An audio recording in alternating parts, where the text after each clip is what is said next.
देश के लिए बहुत बड़ा दिन है, मेरे लिए भावुक पल है, ये यादगार पल है, स्मरणीय है। मैं भारत की महामहिम राष्ट्रपति जी को, भारत सरकार को और विशेष तौर पर प्रधानमंत्री नरेंद्र मोदी जी को, क्योंकि उनके विजन का हिस्सा है, जो उन्होंने निर्णय लिया, भारत रत्न से नवाजा है, 3 अवार्ड दिए गए हैं, खासतौर से चौधरी चरण सिंह जी को जो सम्मानित किया है। बहुत बड़ा संदेश पूरे देश में गया है। देश की भावनाएं इस सरकार के इस फैसले से जुड़ी हैं और ये साबित किया है मोदी जी ने कि वो देश की मूल भावना और चरित्र को बेखूबी समझते हैं और जानते हैं। बहुत समय से गांव के लोगों में एक टीस थी कि जो उनके बीच के व्यक्ति, इतने बड़े राजनेता, बड़े बड़े पदों पर रहते हुए, उनके लिए जिन्होंने जीवन पर्यंत संघर्ष किया, ऐतिहासिक निर्णय लिए, जिनका प्रभाव आज भी कमेरा वर्ग, किसानी और मजदूरी कर रहे लोगों पर पड़ता है, चौधरी चरण सिंह जी, जो आज तक कोई भी पूर्व की सरकार नहीं कर पाई, वो फैसला बेबाकी से नरेंद्र मोदी जी के विजन से और प्रयासों से और उनके समर्पण भाव के कारण हो पाया।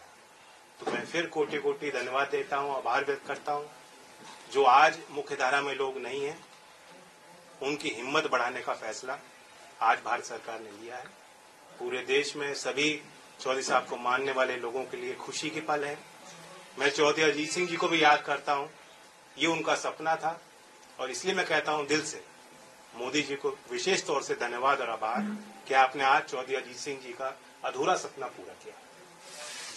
अच्छा जैन जी, इस फैसले को चुनावी बताया जा रहा है, इस फैसले को चुनावी बताया जा रहा है, चाहे वो चौधरी चरण सिंह जी की बात करें या पीवी नरसिम्हा राव की बात करें, और खासतौर पे चौधरी चरण सिंह जी को भारत रत्न देने के बारे में कहा जा रहा है कि एक चुनावी फैसला है, लोकसभा चुनाव के मद्देनजर यह फैसला लिया गया है ताकि आप एनडीए में शामिल हो सके। इस पर आपकी क्या प्रतिक्रिया? मुझे इतना वजन ना दें, चुनाव हारे हों जीते हों, मैं गठबंधन में जा रहा हूं, कितनी सीट मिल रही है, ये कोई मसला ही नहीं।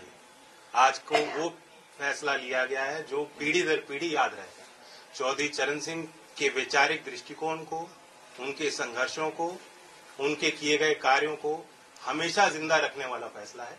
और ये छोटी बातें हैं, अगर कांग्रेस पार्टी का विधिवत ये बयान आया है, मैं इस बयान की आलोचना ही कर सकता हूँ। कांग्रेस पार्टी की सरकार में कभी ऐसा नहीं हुआ, क्योंकि राष्ट्रीय लोक दल की तरफ से ये एक लंबी मांग रही है, आज की बात नहीं है।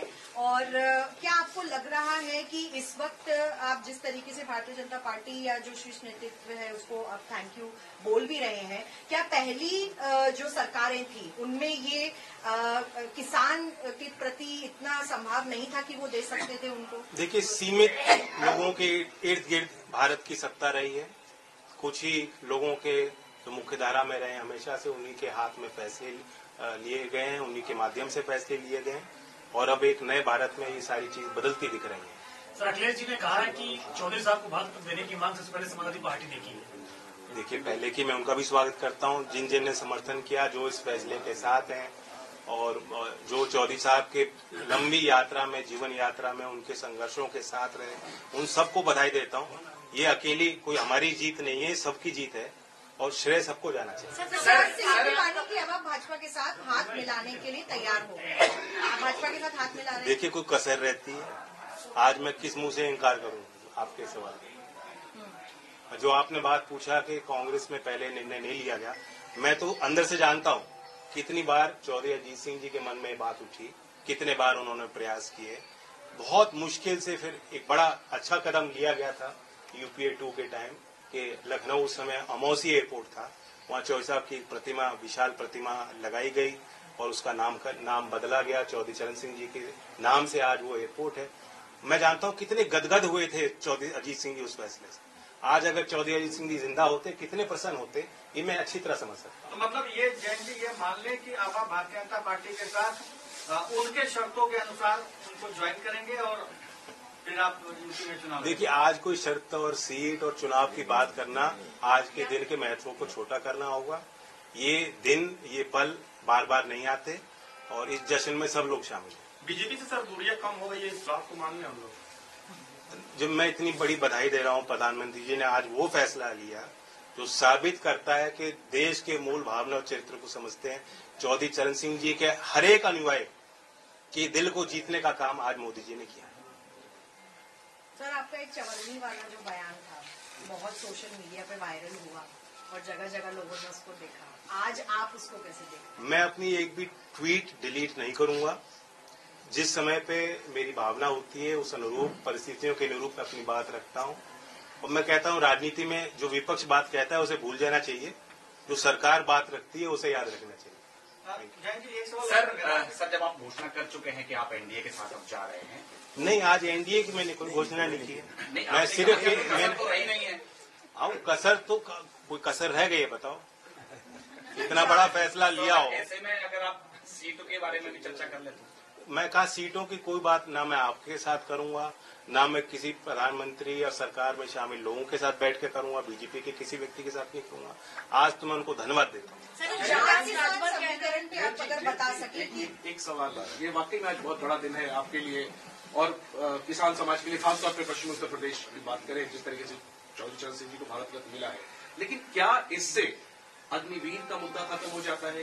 क्या इससे किसानों की एमएसपी की मांग जो जिस पर आप लगातार संघर्ष करते रहते वो मुद्दा खत्म हो जाता है? क्या इससे जो 1.5 साल दिल्ली की सीमा पर किसान आंदोलन चला जिसमें कई किसानों की जान गई, जो मुद्दा आप उठाते रहे, वो मुद्दा खत्म हो जाता है? इसका आप क्या जवाब देते हैं? इसी सवाल में मेरा भी सवाल है, इन्हीं के सवाल में ठीक है कि अभी जो 16 तारीख को और मार्च में जो किसान आंदोलन होने वाले हैं, जिसको लेकर महापंचायत चल रही है, आपके क्षेत्र से भी किसान दिल्ली कूच करने की तैयारी कर रहे हैं, क्या आप उनसे बातचीत करेंगे कि नहीं? आप लोग बीजेपी पर या केंद्र सरकार पर भरोसा? मैं इतना ही कहूंगा कि लोग ये सारे इन सवालों से जुड़े हुए जो लोग हैं, जो अपनी बात रखते हैं, लोकतंत्र में शिकायतें भी होती हैं, आंदोलन भी होते हैं, समस्या भी उठती हैं, और ऐसा कोई एक हल नहीं निकाला जाता कि सारी समस्या आज तक जो है वो फिर खत्म हो जाए, समाप्त हो जाए और आगे कभी होए ना। तो ये एक सतत प्रयास होता है भारत सरकार का, जो किसानों के प्रति जो उनके भाव हैं, गांव के और कमेरा वर्ग के प्रति जो उनकी इच्छाएं हैं, जो समर्पण है, जो इच्छा शक्ति है, आज उसे उन्होंने प्रदर्शित किया। और लोग हिम्मत ले सकते हैं इस निर्णय से कि अगर कोई सरकार चौधरी चरण सिंह जी को इतना बड़ा सम्मान दे सकती है, तो जो मुद्दे चौधरी चरण सिंह जी के अहम मुद्दे रहे, जिनके लिए उन्होंने काम किया, जिस वर्ग के उत्थान के लिए उन्होंने प्रयास किए, उनकी बात भी मानी जाएगी। सर, अखिलेश यादव जी ने एक बयान दिया था, उनका कहना ये था कि पता नहीं जयंत जी क्यों जा रहे हैं, शायद उन पर कोई मजबूरी रही होगी या उन पर कोई सीबीआई, ईडी, आईटी, वैसे वो हिंट कर रहे थे कि शायद आप पर कोई मजबूरी हुई होगी। इस पर क्या करें? नहीं, पता नहीं, मेरे लिए कहा है किसी और के लिए। खैर, उन्होंने, मैंने एक बात पढ़ी थी कि दलों को खरीदने में जो सामर्थ्य है बीजेपी का, मैं कोई उनकी बात को काट नहीं रहा हूँ। जो उन्होंने बात कही अपनी सोच समझ से कही होगी, लेकिन मैं ये कहता हूँ कि सरकार ने आज जो निर्णय लिया वो दिल जीता है, कोई खरीदने की बात नहीं है। सर, ओम प्रकाश राजभर कह रहे हैं कि 12 तारीख वो तारीख है जब रालोद एनडीए का हिस्सा बनेगी, तो मान लिया जाए कि 12 तारीख को रालोद एनडीए का हिस्सा बनने जा रही है? पता नहीं, मुझे जानकारी नहीं। ओम प्रकाश राजभर जी को अच्छी जानकारी है। चौधरी साहब का जन्म, चौधरी अजीत सिंह जी का जन्म दिवस है, हम तो मनाएंगे उस तारीख में। अगर आप ये वीडियो YouTube पर देख रहे हैं तो हमारे चैनल को सब्सक्राइब करें और बेल आइकन को दबाना ना भूलें। अगर आप Facebook पर ये वीडियो देख रहे हैं तो हमारे पेज को लाइक करें।